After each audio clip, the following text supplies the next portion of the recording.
முதல் ராத்திரி தன்னுடைய கல்யாணத்துக்கு மாப்பிள்ளை இன்னும் வரலன்னு சொல்லிட்டு பொண்ணு ரொம்ப நேரம் வெயிட் பண்ணிட்டு இருக்காங்க. ஏன்னா கல்யாணத்து அன்னைக்கு மாப்பிள்ளை இன்னும் வரல. எதுக்காகன்னு பார்த்தீங்கன்னா, மாப்பிள்ளை துபாயில இருக்காரு. ஃப்ளைட்ல வந்துட்டு இருக்காரு. இதை கேள்விப்பட்ட பொண்ணும், பொண்ணு வீட்டுக்காரங்களும் ரொம்ப நேரமா வெயிட் பண்ணிட்டு இருக்காங்க. இந்த சைடு பார்த்தீங்கன்னா, மாப்பிள்ளை வீட்ல இந்த சைடு பார்த்தீங்கன்னா, மாப்பிள்ளை வீட்லயும் என்னென்னவோ சொல்லி சமாளிச்சுட்டு இருக்காங்க. மாப்பிள்ளை இப்போ வந்துருவாரு. ஃப்ளைட்ல வந்துட்டு இருக்காரு. ஒரு ஆள் கூட்டிட்டு வர போயிருக்காங்க அப்படின்ற மாரி.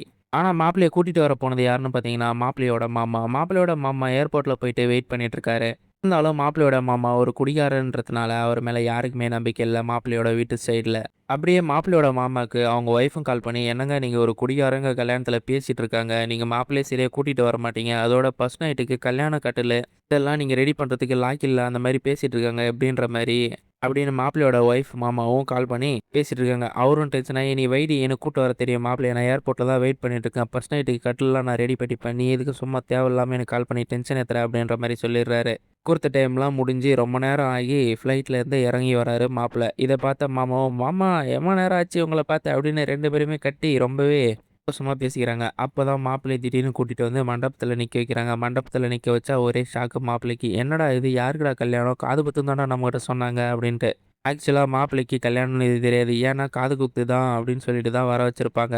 இங்க வந்து பார்த்தா அவருக்கு கல்யாணம்ன்ற உடனே அது குண்ட தூக்கி போட்ட மாரி இருக்கும். இத கேட்ட அவரும் என்னடா பண்றதுன்னு தெரியாம கொஞ்ச நேரம் போயிட்டு யோசிச்சுட்டு அதுக்கப்புறமா வராரு. எதுக்காக மாப்பிள்ளை இவ்வளோ நாளா கல்யாணத்துக்கு ஒத்துக்கலன்னு பார்த்தீங்கன்னா, மாப்பிள்ளைக்கு இதுக்கு முன்னாடியே ஒரு பாஸ்ட் இருக்கும். அதில 5 வருஷமா ஒரு பொண்ண லவ் பண்ணி, அந்த பொண்ணுக்கு கல்யாணம் ஆகுற டைம்ல இவருக்கு அந்த பொண்ணுக்கும் இவருக்கும் ரொம்பவே சண்டை வந்திருக்கும். அதனால அந்த பொண்ணும் சூசைட் அட்டெம்ப்ட் பண்ணி இறந்துட்டுருக்கும். இத நினைச்ச நம்ம மாப்பிள்ளையும் ரொம்ப நாளாவே ரொம்பவே மன உளைச்சலுக்கு ஆளாகி, இதனாலேயே துபாய்க்கு போயிட்டு வராம இருந்தாரு இந்தியாக்காக.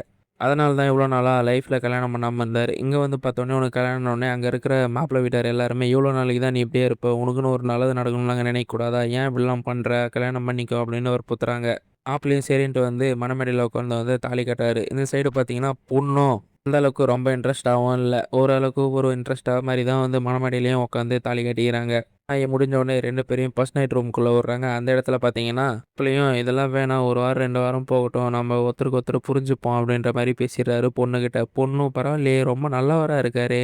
ரொம்ப மெச்சூரா பிஹேவ் பண்றாரு அப்படின்ற மாரி யோசிக்கிறாங்க. இருந்தாலும் பொண்ணு என்ன பண்றாங்கன்னு பார்த்தீங்கன்னா, மாப்பிள்ளைக்கு இதுக்கு முன்னாடி ஒரு பாஸ்ட் இருந்த மாரி, பொண்ணுக்கு இப்போ இதுக்கு முன்னாடி ஒரு பாஸ்ட் இருக்கு. அதாவது ஒரு பையன லவ் பண்ணிட்டு இருக்காங்க. அந்த பையன தான் இப்ப ராத்திரி ஃபுல்லா நம்ப ஹீரோயினி ஃபோன் போட்டு, "சீக்கிரம் வாடா, எங்கடா இருக்க? வந்து என்ன கூட்டிட்டு போடா. என்ன தாலி கட்டி முடிக்கி புடிச்சுட்டாங்கடா. இப்ப ஃபர்ஸ்ட் நைட்ல உட்காந்துருக்கோம்டா."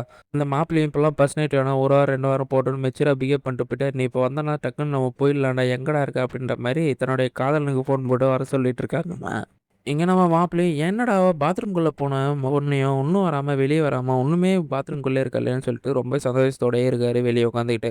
அப்பதான் போயிட்டு கதவு தட்டுறாரு. கதவு தட்டுனா திடீர்னு பார்த்தீங்கன்னா, என்ன பண்ணிட்டு இருக்காங்கன்னா, அந்த இடத்துல ஒரு ஜன்னல் ஓட்டை இருக்கு பாத்ரூம்குள்ள. அதுலேருந்து தப்பிக்கிறதுக்கு பிளான் பண்ணிட்டு இருக்காங்க நம்ம ஹீரோயினி. பார்த்தா அவரும் ரொம்பவே கோவப்பட்டாரு. அப்பதான் பொண்ணு சொல்றாங்க, "இதுக்கு முன்னாடி நான் ஒருத்தன லவ் பண்றேன். என்னோட லவ்வர் தான். அவன் வரான் என்ன கூட்டிட்டு போக. எனக்கு இந்த கல்யாணத்தில விருப்பம் இல்ல." அப்படின்ற மாரி சொல்ல, அந்த இடத்துல ரொம்பவே கத்திட்டாரு. ஏன்னா இதுக்கு முன்னாடி அவருக்கு ஒரு பாஸ்ட் இருக்குல்ல. "முன்னாடியே சொல்லியிருந்தா நான் உனக்கு தாலி கட்டியிருக்க மாட்டேன்ல." அப்படின்ற மாரி இவரு ரொம்பவே ஃபீலிங்கா பேசிடுறாரு. அப்படியே பார்த்தீங்கன்னா, பொண்ணு வீட்டாரும், மாப்பிள்ளை வீட்டாரும் ரொம்பவே அடிச்சுக்கவும் ஆரம்பிக்கிறாங்க. சண்டையும் போட்டுக்க ஆரம்பிக்கிறாங்க. "இதெல்லாம் நாங்களே பார்த்துக்குறோம்." அப்படின்ற மாரி அவரும் மெச்சூரா ஹேண்டில் பண்ணி அந்த விஷயத்த ஷேர் பண்ணிட்டு இருக்காரு. அப்பதான் அந்த பொண்ணுகிட்ட கூப்பிட்டு, "இத பாரு நீ இது தாலி கட்டுறதுக்கு முன்னாடியே சொல்லியிருந்தன்னா, இது நல்லதா போயிருக்கும்ல. நானே சேர்த்து வச்சிருப்பேன்ல. ஏன் அப்படி பண்ண?" அப்படின்ற மாரி அவர் கேட்டுட்டு இருக்காரு. பொண்ணும், "அவன் என்ன கூட்டிட்டு போக வந்துருவான், வந்துருவான் அப்படின்னு நினைச்சுட்டு தான் நான் மணமேடையில வந்து உட்காந்தேன். அதுக்குள்ள பார்த்தீங்கன்னா, எனக்கு கல்யாணம் ஆயிடுச்சு. என்ன மன்னிச்சிருங்க." அப்படின்ற மாரி அந்த பொண்ணு பேசிட்டு இருக்கு. இப்ப இந்த விஷயம்லாம் தெரிஞ்ச மாப்பிள்ளையும், "சரி நீ போயிடு இங்கேருந்து. உன் பாய் ஃப்ரெண்ட் கூட ஓடி போயிடு. நான் இந்த விஷயத்தெல்லாம் எங்க ஃபேமிலி கிட்ட சொல்லி சமாளிச்சுக்கிறேன். நீ போயிடு." அப்படின்ற மாரி சொல்றாரு. கேட்ட பொண்ணும், "யாருப்பா நீ இவ்ளோ நல்லவனா இருக்க? உனக்கு கண்டிப்பா வேற ஒரு பொண்ணு கிடைக்கும். நல்லவனா இருப்ப நீ." அப்படின்னு சொல்லிட்டு, "ரொம்ப நாளா நல்லா வயசுல வாழுவ." அப்படின்னு சொல்லிட்டு, இடத்துலருந்து தப்பிச்சு போலான்னு சொல்லிட்டு ட்ரை பண்ணிட்டு இருக்காங்க. ஆனா, அவங்க பாய் ஃப்ரெண்ட் எவ்வளோ நாள் ஆனாலும் வந்த மாரியே தெர்ல. ரொம்ப நேரம் தான் ஆயிட்டுருக்கு. ரொம்ப நேரம். ஓகேவா? இப்போ ஃபர்ஸ்ட் நைட் ரூம விட்டு வெளிய வராங்க பொண்ணு. "எப்படியாவது தப்பிச்சு போயிடலாம். மாப்பிள்ளையே பர்மிஷன் குடுத்துட்டாரு. நீ போயிடு." அப்படின்னு சொல்லிட்டு. வெளிய வந்து திக்கு முக்கி பார்க்குறாங்க. யார் என்னன்னே தெரியல. ஊருல யாருனா பார்த்துட்டாங்கன்னா, பெரிய பிரச்சனை ஆயிடும். ஏன்னா, இப்ப தான் நமக்கு கல்யாணம் ஆயிருக்கு. இந்த நேரத்தில இந்த பொண்ணு எங்கடா வெளிய போகுது அப்படின்ற மாரி. மாப்பிள்ளையும் என்ன பண்றாரு, "வா உன்ன எந்த இடத்துல விடணுமோ அந்த இடத்துல நான் விட்டுர்றேன். உன் பாய் ஃப்ரெண்ட் வந்து உன்ன கூட்டிட்டு போயிட்டான்." அப்படின்ற மாரி போயிட்டு ஒரு இடத்துல நிக்கிறாங்க. அந்த இடத்துல பார்த்தீங்கன்னா, பொண்ணுடைய பாய் ஃப்ரெண்டும் போய் ஒரு பைத்தியக்காரன் மாரி வந்து நிக்கிறான். அதாவது கையில ஒண்ணுமே இல்ல. ஒரு வண்டி ஓட்ட வண்டியில வந்து நிக்கிறான். அவன் வந்த உடனே சரி வா போலாம் அப்படின்னு சொல்லிட்டு அந்த பொண்ண ஏத்தி விடுறாரு பைக்ல. அந்த பைக்க எவ்வளவோ ஸ்டார்ட் பண்ணி பார்க்குறாங்க. ஸ்டார்ட்டே ஆகல. மாப்பிள்ளையே என்னடா இது கொடுமை அப்படின்னு சொல்லிட்டு போய் பைக்க ஸ்டார்ட் பண்றாரு. ஸ்டார்ட்டே ஆகல. மாப்பிள்ளைய அந்த பாய் ஃப்ரெண்ட் கிட்ட கையில எவ்வளோ இருக்குன்னா ரூ. 3000 தான் இருக்கு. இத பார்த்த மாப்பிள்ளையும் சரி எப்படியாவது கூட்டிட்டு போயிடுப்பா அப்படின்ற மாரி சொல்ல அந்த பொண்ண அப்பதான் வந்த பாய் ஃப்ரெண்டு ஒரு விஷயத்த சொல்றான் பொண்ணுகிட்ட. இந்த பாரு நான் என்ன சொல்றேன்னா, உன்ன தப்பா சொல்றேன்னு நெனச்சுக்காத. நீ என்ன பண்றன்னா, இவரு கூடயே லைஃப்ல வாழ்ந்துக்கோ. ஏன்னா, என்ன கல்யாணம் பண்ணிக்கிட்டன்னா, நீ வந்து ரொம்ப நாள் சந்தோஷமா வாழ முடியாது. ஏன்னா என்கிட்ட ஒண்ணுமே இல்ல. நீ என்ன நம்பி வந்தன்னா, என்னால உன்ன சரியா பார்த்துக்க முடியாது. அதனால இப்ப நீ இவர கல்யாணம் பண்ணிக்கிட்ட, இவரு கூடயே சந்தோஷமா வாழ்ந்துக்கோ அப்படின்ற மாரி சொல்லிடுறாங்க. இத கேட்ட மாப்பிள்ளைக்கு ரொம்பவே கடுப்பாயிடுச்சு. என்னடா அவன் அப்படி சொல்றான்? நீ லவ் பண்ண பொண்ணு தான்டா. கல்யாணம் தான்டா ஆச்சு. ஆனா நாங்க எதுவுமே பண்ணலடா. நான் தாலி மட்டும் தான்டா கட்டுனேன். ஆனா இந்த பொண்ணு உன்ன நம்பி தான்டா வந்திருக்கா அப்படின்ற மாரி அவரு சொல்றாரு. கேட்டா அவனும் வரட்டா மாமே டுர்ருன்னு கிளம்பி போயிடுறான்.